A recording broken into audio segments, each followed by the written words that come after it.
Dear students, Mary's physics ക്ലാസ്സിലേക്ക് ഏവർക്കും സ്വാഗതം. ഈ വീഡിയോയിൽ ഇലക്ട്രോമാഗ്നറ്റിക് ഇൻഡക്ഷൻ എന്ന മൂന്നാമത്തെ ചാപ്റ്ററിന്റെ ആദ്യത്തെ ഭാഗമാണ് ഡിസ്കസ് ചെയ്യുന്നത്. കറന്റ് ക്യാരിയിങ് കണ്ടക്ടർ മാഗ്നറ്റിക് ഫീൽഡിൽ വെച്ചാൽ ആ കറന്റ് ക്യാരിയിങ് കണ്ടക്ടറിൽ ഒരു ഫോഴ്സ് അനുഭവപ്പെടുകയും ആ കണ്ടക്ടർ മൂവ് ചെയ്യുകയും ചെയ്യും എന്ന് കഴിഞ്ഞ പാഠത്തിൽ നമ്മൾ പഠിച്ചു. അങ്ങനെയെങ്കിൽ ഒരു കണ്ടക്ടർ മാഗ്നറ്റിക് ഫീൽഡിലൂടെ മൂവ് ചെയ്യിച്ചാൽ അവിടെ കറന്റ് ഉണ്ടാകുമോ എന്നതിനെ കുറിച്ച് പല പരീക്ഷണങ്ങളും ആദ്യമായിട്ട് നടത്തി നോക്കിയത് മൈക്കിൾ ഫാരഡേ എന്ന സയന്റിസ്റ്റ് ആണ്. അദ്ദേഹമാണ് ഫാദർ ഓഫ് ഇലക്ട്രിസിറ്റി എന്ന് അറിയപ്പെടുന്നത്. ഒരു കണ്ടക്ടർ മാഗ്നറ്റിക് ഫീൽഡിലൂടെ മൂവ് ചെയ്യിച്ചാൽ ആ കണ്ടക്ടറിൽ കറന്റ് പ്രൊഡ്യൂസ് ചെയ്യപ്പെടുന്നു എന്ന് അദ്ദേഹം കണ്ടെത്തി. അതിനെക്കുറിച്ചാണ് ഈ ചാപ്റ്ററിൽ പഠിക്കാനുള്ളത്. ടെക്സ്റ്റിൽ ആദ്യമായിട്ട് ഒരു എക്സ്പെരിമെന്റ് ആണ് തന്നിരിക്കുന്നത്. ഫിഗർ 3.1a ഫിഗർ 3.1bയും നോക്കുക. ഒരു സോളിനോയിഡിന്റെ എൻസിലേക്ക് ഗാൽവനോമീറ്റർ കണക്ട് ചെയ്തിട്ടുണ്ട്. ഗാൽവനോമീറ്റർ എന്ന് പറഞ്ഞാൽ വളരെ ചെറിയ കറന്റിന്റെ പ്രസൻസ് പോലും മനസ്സിലാക്കാൻ സാധിക്കുന്ന ഒരു ഉപകരണമാണ്. നോർമൽ സ്റ്റേറ്റിൽ ഗാൽവനോമീറ്ററിന്റെ നീഡില് 0 ഡിഫ്ലക്ഷൻ ആയിരിക്കും കാണിക്കുന്നത്. കറന്റ് ആ സർക്യൂട്ടിൽ ഉണ്ടെങ്കിൽ ഈ നീഡില് കറന്റിന്റെ ഡയറക്ഷൻ എങ്ങോട്ടാണോ ആ ഡയറക്ഷനിലേക്ക് ഡിഫ്ലക്ട് ചെയ്യും. ഇത് റൈറ്റിലോട്ടും ആകാം ലെഫ്റ്റിലോട്ടും ആകാം. കറന്റിന്റെ ഇന്റൻസിറ്റി കൂടുതലാണെങ്കിൽ ഈ നീഡില് കൂടുതൽ ഡിഫ്ലക്ഷൻ കാണിക്കും. ഗാൽവനോമീറ്റർ എൻസിൽ കണക്ട് ചെയ്തതിനു ശേഷം ഈ സോളിനോയിഡിന്റെ ഉള്ളിലേക്ക് ഒരു മാഗ്നറ്റിന്റെ നോർത്ത് പോള് കടത്തിവിടുന്നു. അപ്പോൾ ഗാൽവനോമീറ്ററിന്റെ നീഡില് റൈറ്റിലേക്ക് ഡിഫ്ലക്ഷൻ കാണിക്കുന്നതായിട്ട് മനസ്സിലാക്കാം. ഈ മാഗ്നറ്റ് ഉള്ളിൽ നിന്ന് വെളിയിലേക്ക് കൊണ്ടുവരുന്നു. അപ്പോഴും ഗാൽവനോമീറ്ററിൽ ഡിഫ്ലക്ഷൻ കാണിക്കും, ലെഫ്റ്റിലോട്ടായിരിക്കും. So when the north pole of the magnet is moved into the solenoid, the galvanometer shows deflection to the right, and if the north pole of the magnet is moved out of the solenoid, the galvanometer shows deflection to the left. നിങ്ങളുടെ ടെക്സ്റ്റില് 7 experimental procedures തന്നിട്ടുണ്ട്. Galvanometer needle observe ചെയ്യുവാനും പറഞ്ഞിട്ടുണ്ട്. ഈ experiment ചെയ്ത് നോക്കിയാൽ നമുക്ക് മനസ്സിലാകും ഈ സോളിനോയിഡും മാഗ്നറ്റും തമ്മിൽ ഒരു റിലേറ്റീവ് മോഷൻ ഉണ്ടെങ്കിൽ അപ്പോഴെല്ലാം ഈ ഗാൽവനോമീറ്ററിൽ ഡിഫ്ലക്ഷൻ കാണിക്കുമെന്ന്. റിലേറ്റീവ് മോഷൻ എന്ന് പറഞ്ഞാൽ ഒന്നിനെ അപേക്ഷിച്ച് മറ്റേത് മൂവ് ചെയ്യുക, അതിനാണ് നമ്മൾ റിലേറ്റീവ് മോഷൻ എന്ന് പറയുന്നത്. Motion of one body relative to another body. ഒന്നിനെ സോളിനോയിഡ് മൂവ് ചെയ്യുക അല്ലെങ്കിൽ മാഗ്നറ്റ് മൂവ് ചെയ്യുക. സോളിനോയിഡും മാഗ്നറ്റും കൂടെ ഒരുമിച്ച് മൂവ് ചെയ്താൽ അവർ തമ്മിൽ റിലേറ്റീവ് മോഷൻ ഇല്ല. ഒന്നിനെ അപേക്ഷിച്ച് മറ്റേത് മൂവ് ചെയ്യണം. അങ്ങനെ റിലേറ്റീവ് മോഷൻ ഉണ്ടെങ്കിൽ മാത്രം ഈ ഗാൽവനോമീറ്ററിൽ ഡിഫ്ലക്ഷൻ കാണിക്കുന്നതായിട്ട് ഈ എക്സ്പെരിമെന്റിലൂടെ മനസ്സിലാക്കാം. നിങ്ങളുടെ ടേബിൾ 3.1 നമുക്കൊന്ന് കംപ്ലീറ്റ് ചെയ്യാം. The magnet is stationary near the solenoid എന്നതാണ് ഒന്നാമത്തേത്. ഗാൽവനോമീറ്റർ നീഡിൽ ഡിഫ്ലക്സ് എന്നാണോ ഡസ് നോട്ട് ഡിഫ്ലക്ട് എന്നാണ് ആദ്യത്തെ ചോദ്യം. അങ്ങനെ ഡിഫ്ലക്ഷൻ ഉണ്ടെങ്കിൽ ലെഫ്റ്റിലോട്ടാണോ ഡിഫ്ലക്ഷൻ അല്ലെങ്കിൽ റൈറ്റിലോട്ടാണോ ഡിഫ്ലക്ഷൻ എന്ന് അടുത്ത കോളത്തിൽ എഴുതണം.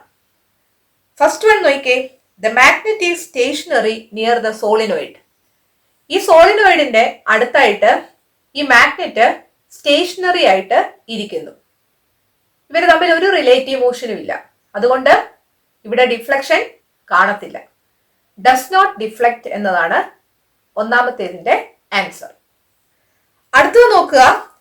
North pole of the magnet is moved into the solenoid. ഇതൊരു മാഗ്നറ്റ് ആണെന്ന് വിചാരിക്കുക, ഇത് നോർത്ത് പോൾ ആണെന്ന് വിചാരിക്കുക. ഈ നീല part, red part south pole ആണെന്ന് ഓർക്കുക. ഈ സോളിനോയിഡിന്റെ അകത്തേക്ക് മാഗ്നറ്റിന്റെ നോർത്ത് പോള് കടത്തുക. ഇവിടെ റിലേറ്റീവ് മോഷൻ ഉണ്ട് അല്ലെ. ഈ ഗാൽവനോമീറ്ററിന്റെ നീഡില് ഡിഫ്ലക്ഷൻ കാണിക്കും. ഡിഫ്ലക്സ് എന്നാണ് സെക്കൻഡ് വണ്ണിന്റെ ആൻസർ എഴുതേണ്ടത്.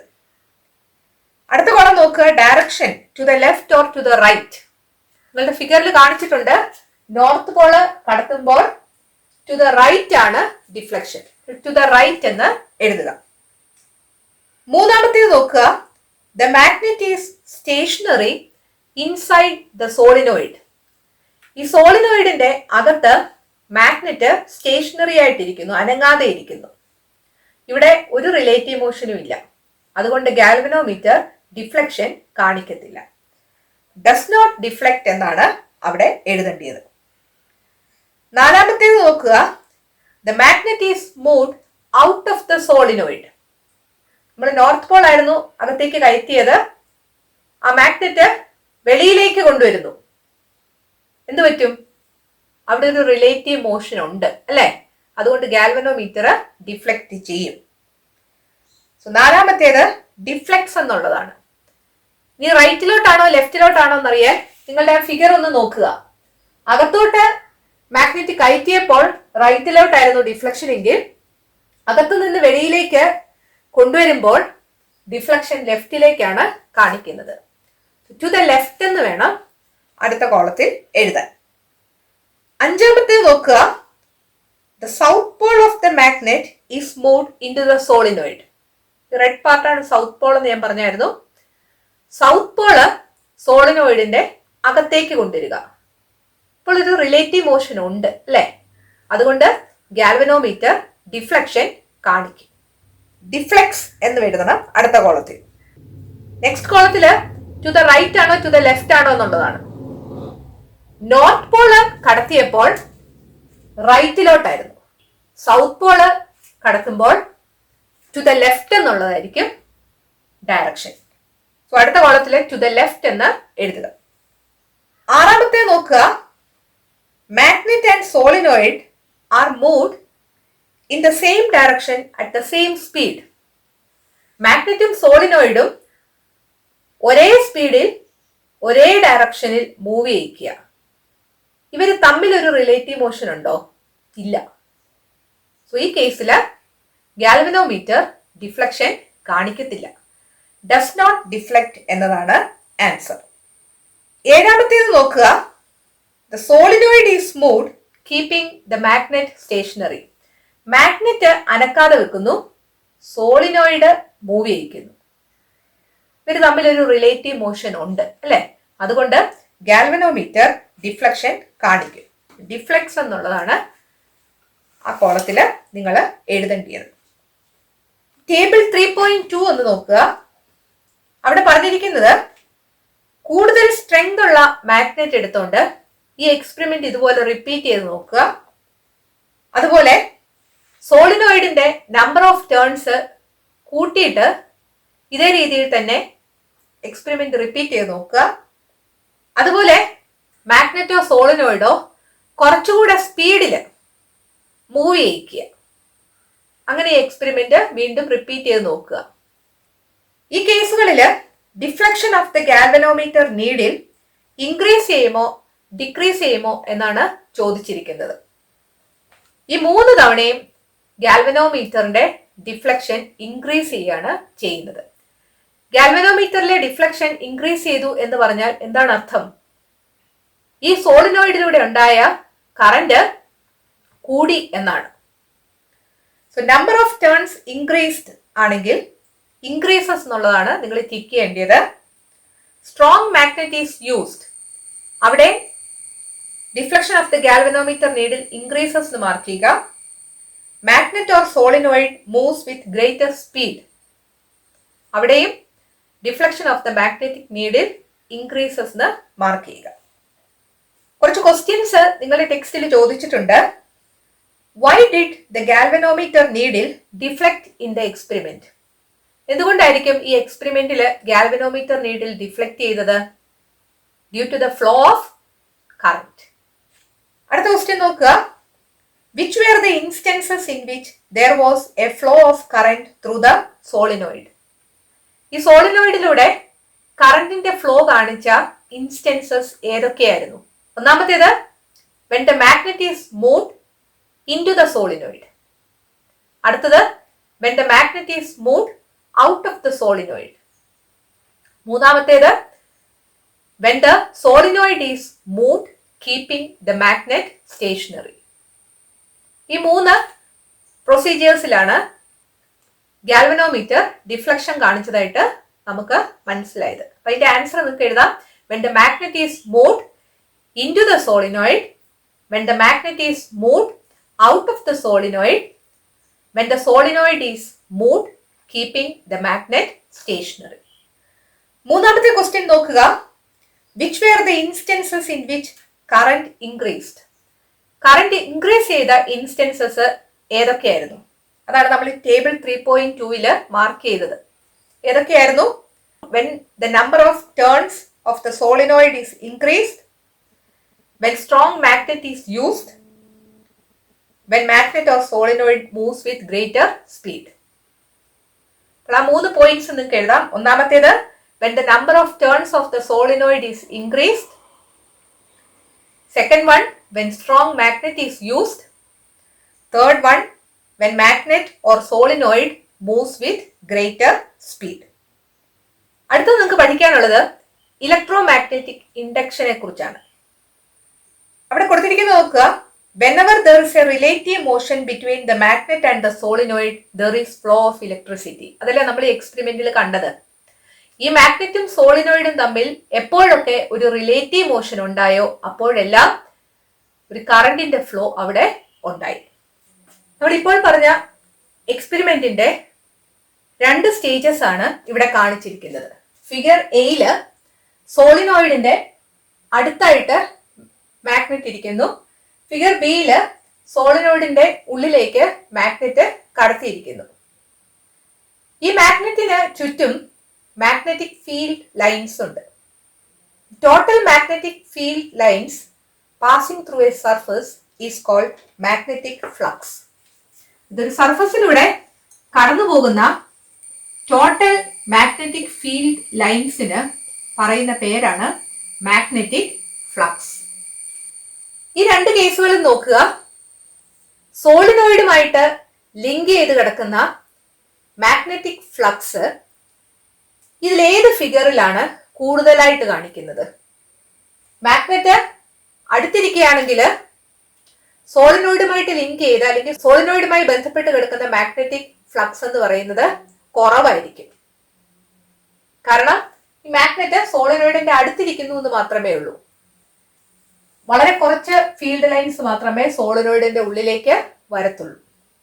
അതേസമയം ഈ മാഗ്നറ്റ് സോളിനോയിഡിന്റെ ഉള്ളിലിരിക്കുകയാണെങ്കിൽ കൂടുതൽ ഫീൽഡ് ലൈൻസ് ഈ സോളിനോയിഡുമായിട്ട് ലിങ്ക് ചെയ്ത് കിടക്കും. The magnetic flux linked with the solenoid will be greater. Page number 48 കുറച്ച് ക്വസ്റ്റ്യൻസ് ചോദിച്ചിട്ടുണ്ട്. അത് നമുക്കൊന്ന് ആൻസർ ചെയ്യാം. On which instance will the magnetic flux linked with the solenoid be less? സോളിനോയിഡുമായി ലിങ്ക് ചെയ്ത് കിടക്കുന്ന മാഗ്നറ്റിക് ഫ്ലക്സ് ഇതിൽ ഏത് കേസിലാണ് കുറവ്? അതിന്റെ ആൻസർ ഫിഗർ എ എന്നുള്ളതാണ്. ഫിഗർ എ എന്നവിടെ എഴുതുക. അടുത്ത നോക്കുക. On which instance will the magnetic flux link with the solenoid be greater? സോളിനോയിഡുമായിട്ട് ലിങ്ക് ചെയ്ത് കിടക്കുന്ന മാഗ്നറ്റിക് ഫ്ലക്സ് കൂടുതൽ ഇതിലേതിലാണ്? ഫിഗർ ബി ആണ്. അടുത്ത ക്വസ്റ്റ്യൻ നോക്കുക. On which instance does a change in magnetic flux link with the solenoid occur? സോളിനോയിഡുമായിട്ട് link ചെയ്ത് കിടക്കുന്ന മാഗ്നറ്റിക് ഫ്ലക്സിന് ഒരു ചേഞ്ച് ഉണ്ടാകുന്നത് എപ്പോഴാണ്? while it is moving or while it is stationary? while it is moving എന്നുള്ളതാണ് അല്ലേ? ആ മാഗ്നറ്റിക് ഫ്ലക്സിന് ചേഞ്ച് ഉണ്ടായാൽ അവിടെ കറന്റ് പ്രൊഡ്യൂസ് ചെയ്യുന്നതായിട്ട് കാണുകയും ചെയ്യുന്നു. So electricity is induced in A solenoid whenever there is a change in the magnetic flux linked with the solenoid. സോളിനോയിഡുമായിട്ട് link ചെയ്ത് കിടക്കുന്ന മാഗ്നറ്റിക് ഫ്ലക്സിന് ഒരു ചേഞ്ച് ഉണ്ടായാൽ അവിടെ കറന്റ് ഇൻഡ്യൂസ് ചെയ്യപ്പെടുന്നു.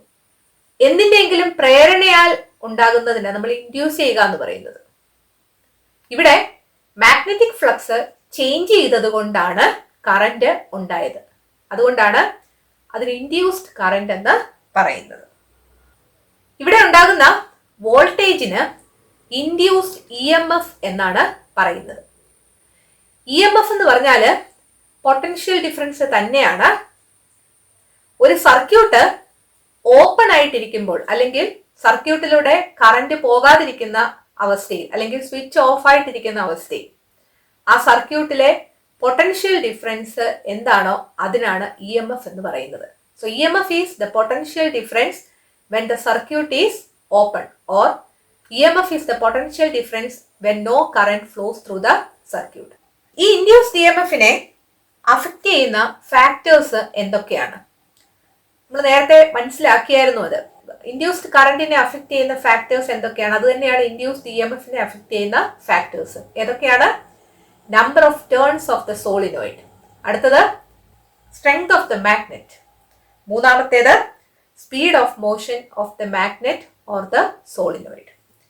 സോ അവിടെ നിങ്ങൾക്ക് ആൻസർ എഴുതാം. The factors affecting the induced EMF. ഒന്നാമത്തേത് ടെക്സ്റ്റിൽ തന്നിട്ടുണ്ട്, number of turns of the coiled conductor. Second one, strength of the magnet. Third one, speed of motion of magnet or conductor.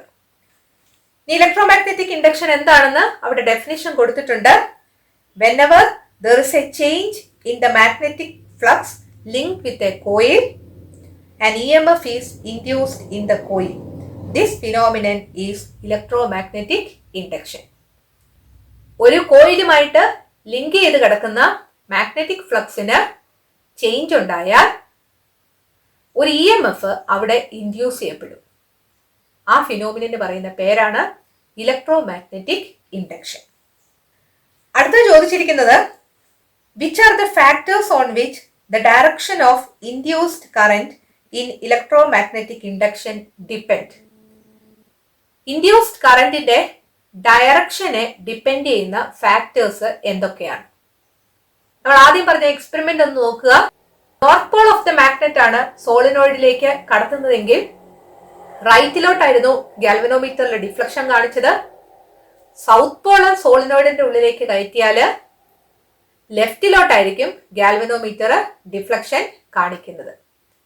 അതായത് direction of magnetic ഫീൽഡിനനുസരിച്ചായിരിക്കും induced കറന്റിന്റെ direction. അപ്പോൾ induced കറന്റിന്റെ ഡയറക്ഷനെ depend ചെയ്യുന്ന ഒരു factor എന്ന് പറയുന്നത് ഡയറക്ഷൻ ഓഫ് മാഗ്നറ്റിക് ഫീൽഡ് ആണ്. നിങ്ങളുടെ ടെക്സ്റ്റിൽ തന്നിട്ടുണ്ട്. രണ്ടാമത്തെ പോയിന്റ് എന്ന് പറയുന്നത് ആ എക്സ്പെരിമെന്റിൽ നമ്മൾ പറഞ്ഞത് തന്നെയാണ്. അതായത് ഒരു മാഗ്നറ്റ് സോളിനോയിഡിന്റെ ഉള്ളിലേക്ക് കടത്തുമ്പോൾ ഗാൽവനോമീറ്റർ റൈറ്റിലേക്കാണ് ഡിഫ്ലക്ഷൻ കാണിച്ചതെങ്കിൽ മാഗ്നറ്റ് സോളിനോയിഡിൽ നിന്ന് വെളിയിലേക്ക് കൊണ്ടുവരുമ്പോൾ ഗാൽവനോമീറ്റർ ലെഫ്റ്റിലോട്ടാണ് ഡിഫ്ലക്ഷൻ കാണിച്ചത്. അല്ലെങ്കിൽ മാഗ്നറ്റ് സ്റ്റേഷനറിയായിട്ട് വെച്ചോണ്ട് സോളിനോയിഡ് ഈ ഡയറക്ഷനിൽ മൂവ് ചെയ്താൽ ഒരു വശത്തോട്ട് ഡിഫ്ലക്ഷൻ കാണിക്കും. തിരിച്ചാണ് സോളിനോയിഡ് മൂവ് ചെയ്യുന്നതെങ്കിൽ ഓപ്പോസിറ്റ് ഡയറക്ഷനിലായിരിക്കും ഡിഫ്ലക്ഷൻ കാണിക്കുന്നത്. സോ സെക്കൻഡ് പോയിന്റ് നമുക്ക് എന്തെഴുതാം? Direction of motion of the magnet or the solenoid. Solenoid എന്ന് എഴുതാം, അല്ലെങ്കിൽ നിങ്ങൾക്ക് കോയിൽഡ് കണ്ടക്ടർ എന്ന് എഴുതാം. സോ ഈ രണ്ട് ഫാക്ടേഴ്സിനെ ഡിപ്പെൻഡ് ചെയ്താണ് ഇൻഡ്യൂസ്ഡ് കറന്റിന്റെ ഡയറക്ഷൻ. സോ ഇൻഡ്യൂസ്ഡ് കറന്റ് ഉണ്ടാകാൻ എന്ത് ചെയ്താൽ മതി? മാഗ്നറ്റിക് ഫ്ലക്സ് ചേഞ്ച് ചെയ്യണം. മാഗ്നറ്റിക് ഫ്ലക്സ് ചേഞ്ച് ചെയ്യണമെങ്കിൽ എന്ത് ചെയ്യണം? ഒരു മാഗ്നറ്റിക് ഫീൽഡിലൂടെ ഒരു കണ്ടക്ടർ മൂവ് ചെയ്യിക്കുക. ജോൺ ആംബ്രോസ് ഫ്ലെമിംഗ് എന്ന് പറയുന്ന സയന്റിസ്റ്റ് കണ്ടുപിടിച്ചു, ഒരു കണ്ടക്ടർ മാഗ്നറ്റിക് ഫീൽഡിന് പെർപെൻഡിക്കുലർ ആയിട്ട് മൂവ് ചെയ്യിച്ചാൽ ആ കണ്ടക്ടറിൽ ഉണ്ടാകുന്ന ഇൻഡ്യൂസ്ഡ് കറന്റ് മാക്സിമം ആയിരിക്കുമെന്ന്. സോ മാക്സിമം ഇൻഡ്യൂസ്ഡ് കറന്റ് ഉണ്ടാകാൻ എന്ത് ചെയ്താൽ മതി? The conductor should be moved perpendicular to the magnetic field. Induced കറന്റിന്റെ ഡയറക്ഷൻ എങ്ങോട്ടാണ് എന്നറിയാൻ വേണ്ടി അദ്ദേഹം ഒരു റൂളും കണ്ടുപിടിച്ചു. അതാണ് Fleming's right hand rule. Fleming's left hand rule പോലെ തന്നെയാണ് ഫ്ലെമിങ്സ് റൈറ്റ് ഹാൻഡ് റൂളും. റൈറ്റ് ഹാൻഡ് വേണം എടുക്കാൻ എന്നുള്ളതേ ഉള്ളൂ. ഒരു കണ്ടക്ടർ മാഗ്നറ്റിക് ഫീൽഡിന്റെ പെർപെൻഡിക്കുലർ ആയിട്ട് മൂവ് ചെയ്യുന്നു എന്ന് വിചാരിക്കുക. തമ്പും ഫോർ ഫിംഗറും മിഡിൽ ഫിംഗറും മ്യൂച്വലി പെർപെൻഡിക്കുലർ ഡയറക്ഷനിൽ സ്ട്രെച്ച് ചെയ്യുക. നമ്മൾ ഫ്ലെമിങ്സ് ലെഫ്റ്റ് ഹാൻഡ് റൂളിൽ പറഞ്ഞതുപോലെ തന്നെ ഫോർ ഫിംഗർ മാഗ്നറ്റിക് ഫീൽഡിനെ റെപ്രസെന്റ് ചെയ്യുന്നു. ഫോർ ഫിംഗർ ഫീൽഡ് എന്ന് ഓർക്കാൻ ഞാൻ പറഞ്ഞായിരുന്നു, രണ്ടും എഫ് ആണ്. Four finger field. തമ്പ് എന്ന് പറയുന്നത് ഡയറക്ഷൻ ഓഫ് ഫോഴ്സ് ആണെന്ന് ഫ്ലെമിങ്സ് ലെഫ്റ്റ് ഹാൻഡ് റൂളിൽ നമ്മൾ പറഞ്ഞായിരുന്നു. ഡയറക്ഷൻ ഓഫ് ഫോഴ്സ് എന്ന് പറയാം, അല്ലെങ്കിൽ direction of motion of the conductor എന്ന് പറയാം. അതായത് ഫോഴ്സ് കൊടുക്കുന്നത് കൊണ്ടാണല്ലോ ആ കണ്ടക്ടർ മൂവ് ചെയ്യുന്നത്. So thumb represents the direction of force or the direction of motion of the conductor. Middle finger അല്ലെങ്കിൽ സെൻട്രൽ ഫിംഗർ കറന്റിനെ റെപ്രസെന്റ് ചെയ്യുന്നു എന്ന് പറഞ്ഞായിരുന്നു അല്ലെ. അതായത് സെൻട്രൽ ഫിംഗർ കറന്റ് രണ്ടും സി ആണെന്ന് ഓർക്കാൻ പറഞ്ഞായിരുന്നു. So Fleming's left hand rule പോലെ തന്നെയാണ് ഫിംഗേഴ്സ് എടുക്കുന്നത്. ഇവിടെ നമുക്ക് ഫ്ലെമിങ്സ് ലെഫ്റ്റ് ഹാൻഡ് റൂൾ പറഞ്ഞതുപോലെ തന്നെ ഫാദർ മദർ ചൈൽഡ് എന്ന് ഓർക്കാം. Father mother child. ഇവിടെ ഒറ്റ വ്യത്യാസമേ ഉള്ളൂ. സോ ഇൻഡ്യൂസ്ഡ് കറന്റിന്റെ ഡയറക്ഷൻ ഏതാണെന്നാണ് നമ്മൾ ഈ റൂൾ വെച്ച് കണ്ടുപിടിക്കുന്നത്. So if the thumb represents the direction of motion of the conductor and the forefinger represents the direction of the magnetic field, then the middle finger indicates the direction of the induced current. അതാണ് Fleming's right hand rule. Thumb കണ്ടക്ടറിന്റെ direction of മോഷനിൽ വെക്കുക, forefinger magnetic ഫീൽഡിന്റെ ഡയറക്ഷനിൽ വെക്കുക. അങ്ങനെയെങ്കിൽ central finger അല്ലെങ്കിൽ middle finger induced കറന്റിന്റെ ഡയറക്ഷനെ റെപ്രസെന്റ് ചെയ്യും. ഫ്ലെമിങ്സ് റൈറ്റ് ഹാൻഡ് റൂൾ എന്താണെന്ന് തന്നിരിക്കുന്നത് നോക്കുക. Page number 49. Imagine a conductor moving perpendicular to a magnetic field. Stretch the forefinger, the middle finger and the thumb of the right hand in mutually perpendicular directions. If the forefinger represents the direction of the magnetic field and the thumb represents the direction of motion of the conductor, then the middle finger represents the direction of the induced current. മനസ്സിലായല്ലോ? അടുത്ത നമുക്ക് പഠിക്കാനുള്ളത് ഇങ്ങനെ induce ചെയ്തുണ്ടാകുന്ന കറന്റും ഒരു ബാറ്ററിയിൽ നിന്ന് ലഭിക്കുന്ന കറന്റും ഒരേപോലെയാണ്. ഫിഗർ 3.4 നോക്കുക. ആദ്യത്തെ കേസില് ഒരു ഗാൽവനോമീറ്ററും സെല്ലും റെസിസ്റ്ററും സ്വിച്ചും സീരീസ് ആയിട്ട് കണക്ട് ചെയ്തിരിക്കുന്നു. സ്വിച്ച് ഓൺ ആക്കുമ്പോൾ ഗാൽവനോമീറ്ററിന്റെ നീഡില് ഒരു വശത്തോട്ട് മാത്രമേ ഡിഫ്ലക്ഷൻ കാണിക്കത്തുള്ളൂ. അതേസമയം ഈ കേസില് ഗാൽവനോമീറ്റർ ഒരു സോളിനോയിഡുമായിട്ട് കണക്ട് ചെയ്തിരിക്കുന്നു. ഒരു മാഗ്നറ്റ് സോളിനോയിഡിന്റെ അകത്തോട്ടും പുറത്തോട്ടും മൂവ് ചെയ്യിക്കുന്നു. ഇവിടെ നോക്കിയാല് ഡിഫ്ലക്ഷൻ ഒരു വശത്തോട്ട് കാണിക്കും, തിരിച്ച് അപ്പുറത്തെ വശത്തോട്ടും കാണിക്കും.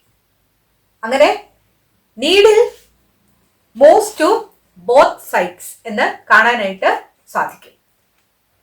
ഒരു സെല്ലിൽ ഉണ്ടാകുന്ന കറന്റും ഒരു സോളിനോയിഡിൽ ഉണ്ടാകുന്ന ഇൻഡ്യൂസ്ഡ് കറന്റും തമ്മിൽ വ്യത്യാസമുണ്ട് എന്ന് നമുക്ക് മനസ്സിലാക്കാം. സെല്ലിൽ ഉണ്ടാകുന്ന കറന്റിന് ഒരു ഡയറക്ഷൻ മാത്രമേ ഉള്ളൂ. അതേസമയം ഈ സോളിനോയിഡിൽ ഉണ്ടാകുന്ന കറന്റിന് രണ്ട് ഡയറക്ഷൻസും ഉണ്ട്. വേറൊരു ഡിഫറൻസ് എന്ന് പറയുന്നത് ഈ സെല്ലിൽ ഉണ്ടാകുന്ന കറണ്ട് എന്ന് പറയുന്നത് അതിന്റെ മാഗ്നിറ്റ്യൂഡ് ഫിക്സ്ഡ് ആണ്. ഡിഫ്ലക്ഷൻ കാണിച്ചാൽ അത് അവിടെ തന്നെ അങ്ങ് നിൽക്കും. ഫിക്സ്ഡ് ആയിട്ടുള്ള മാഗ്നിറ്റ്യൂഡ് ആണ്.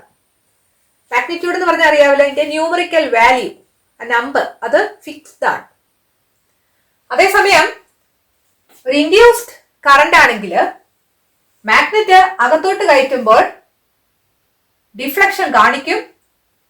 മാഗ്നറ്റ് പുറത്തോട്ട് കൊണ്ടുവരുമ്പോൾ ആ ഡിഫ്ലക്ഷൻ കുറഞ്ഞു വന്ന് വീണ്ടും ഡിഫ്ലക്ഷൻ ഇപ്പുറത്തെ വശത്തോട്ട് മാക്സിമം കാണിക്കും. അതായത് സോളിനോയിഡിന്റെ കേസിൽ ഇൻഡ്യൂസ്ഡ് കറന്റ് ഡയറക്ഷനും ചേഞ്ച് ചെയ്യും, അതിന്റെ മാഗ്നിറ്റ്യൂഡും ചേഞ്ച് ചെയ്യും. ടേബിൾ 3.3 നോക്കുക. The galvanometer cell, resistor and switch are connected in series. Circuit is switched on. Movement of galvanometer needle. Galvanometer needle movement ഏത് രീതിയിലാണ്? Needle moves to one side. Activity 2 നോക്കുക. The galvanometer is connected to a solenoid. A magnet is moved in and out continuously in the solenoid. ഗാൽവനോമീറ്ററിന്റെ നീഡിലിന്റെ movement എന്തെഴുതാം? Needle moves to both sides. സെല്ലിൽ നിന്നുണ്ടാകുന്ന കറണ്ടിന് ഒരു direction മാത്രമേ ഉള്ളൂ എന്ന് നമുക്ക് മനസ്സിലായി. അതുകൊണ്ട് അത് യൂണി ഡയറക്ഷണൽ ആണ് എന്ന് നമുക്ക് പറയാം. The current obtained from the cell is uni directional and is of the same magnitude. അതിന്റെ മാഗ്നിറ്റ്യൂഡ് സെയിം ആണ്, അത് മാറുന്നേയില്ല. അവിടെ ഒരു ക്വസ്റ്റ്യൻ ചോദിച്ചിട്ടുണ്ട്, what are the peculiarities of the current obtained by electromagnetic induction? Electromagnetic induction വഴി ഉണ്ടാകുന്ന current ആണെങ്കിൽ direction changes. Second one എന്തായിരിക്കും? Magnitude of current changes. നിങ്ങളോട് പരീക്ഷയ്ക്ക് ചോദിക്കാം, സെല്ലിൽ നിന്നുണ്ടാകുന്ന കറന്റും ഇലക്ട്രോമാഗ്നറ്റിക് ഇൻഡക്ഷൻ വഴി ഉണ്ടാകുന്ന കറന്റും തമ്മിലുള്ള വ്യത്യാസം എന്താണെന്ന്. സെല്ലിൽ നിന്നുണ്ടാകുന്ന കറന്റ് യൂണി ഡയറക്ഷണൽ ആയിരിക്കും, സെയിം മാഗ്നിറ്റ്യൂഡ് ആയിരിക്കും. ഇലക്ട്രോമാഗ്നറ്റിക് ഇൻഡക്ഷൻ വഴി ഉണ്ടാകുന്ന കറന്റിന്റെ ഡയറക്ഷൻ ചേഞ്ച് ചെയ്യും, മാഗ്നിറ്റ്യൂഡും ചേഞ്ച് ചെയ്യും. യൂണി ഡയറക്ഷണൽ ആയിട്ടുള്ള കറന്റിന് നമ്മൾ ഡയറക്റ്റ് കറന്റ് എന്നാണ് പറയുന്നത്, അല്ലെങ്കിൽ ഡി സി. മാഗ്നിറ്റ്യൂഡ് ചേഞ്ച് ചെയ്യുന്ന, ഡയറക്ഷൻ ചേഞ്ച് ചെയ്യുന്ന കറന്റിന് പറയുന്ന പേര് ഓൾട്ടർനേറ്റിംഗ് കറന്റ് എന്നാണ്, അല്ലെങ്കിൽ എ സി എന്ന് പറയും. സെല്ലിൽ നിന്ന് കിട്ടുന്നത് ഡി സി കറന്റ് ആയിരിക്കും, ഇലക്ട്രോമാഗ്നറ്റിക് ഇൻഡക്ഷൻ വഴി കിട്ടുന്നത് എ സി കറന്റ് ആയിരിക്കും. A current that flows only in one direction continuously is a direct current. So what is a direct current? A current that flows only in one direction continuously is a direct current. Current that changes direction at regular intervals of time is an alternating current. ഒരു regular time ഇന്റർവെല്ലിൽ കറന്റിന്റെ direction മാറിക്കൊണ്ടിരിക്കുകയാണെങ്കിൽ അതിന് alternating current എന്നാണ് പറയുന്നത്. So direct കറന്റും alternating കറന്റും എന്താണെന്ന് മനസ്സിലാക്കുക. ഇന്ന് നമ്മൾ പഠിച്ചത്, ഒരു കണ്ടക്ടർ മാഗ്നറ്റിക് ഫീൽഡിൽ മൂവ് ചെയ്യിച്ചാൽ ആ കണ്ടക്ടറിൽ ഒരു കറന്റ് ഇൻഡ്യൂസ് ചെയ്യപ്പെടും. ആ കറന്റിന് ഇൻഡ്യൂസ്ഡ് കറന്റ് എന്ന് പറയും. അവിടെ ഉണ്ടാകുന്ന വോൾട്ടേജിന് ഇൻഡ്യൂസ്ഡ് ഇ എം എഫ് എന്നും പറയും. ഇൻഡ്യൂസ്ഡ് ഇ എം എഫിനെ ഡിപ്പെൻഡ് ചെയ്യുന്ന ഫാക്ടേഴ്സ് എന്തൊക്കെയാണെന്ന് നമ്മൾ പഠിച്ചു. ഒരു കണ്ടക്ടർ മാഗ്നറ്റിക് ഫീൽഡിന് പെർപെൻഡിക്കുലർ ആയിട്ട് മൂവ് ചെയ്താൽ അവിടെ ഉണ്ടാകുന്ന ഇൻഡ്യൂസ്ഡ് കറന്റ് മാക്സിമം ആയിരിക്കും എന്ന് മനസ്സിലാക്കി. ആ ഇൻഡ്യൂസ്ഡ് കറന്റിന്റെ ഡയറക്ഷൻ അറിയാൻ ഫ്ലെമിങ്സ് റൈറ്റ് ഹാൻഡ് റൂൾ ആണ് ഉപയോഗിക്കേണ്ടതെന്ന് നമ്മൾ പഠിച്ചു. ഇൻഡ്യൂസ്ഡ് കറന്റ് ഒരു എ സി കറന്റ് ആണ്, അതേസമയം ഒരു സെല്ലിലെ കറന്റ് ഒരു ഡി സി കറന്റ് ആണെന്നും മനസ്സിലാക്കി. ഇതിന്റെ അടുത്ത ഭാഗം അടുത്ത വീഡിയോയിൽ നമുക്ക് ഡിസ്കസ് ചെയ്യാം. ഈ ക്ലാസ് നിങ്ങൾക്ക് ഇഷ്ടപ്പെട്ടെങ്കിൽ നിങ്ങളുടെ കൂട്ടുകാരോടും മേരീസ് ഫിസിക്സ് ക്ലാസിനെ കുറിച്ച് പറയണം. ഈ ചാനൽ സബ്സ്ക്രൈബ് ചെയ്യാൻ മറക്കരുത്. അടുത്ത വീഡിയോയിൽ വീണ്ടും കാണാം. Thank you.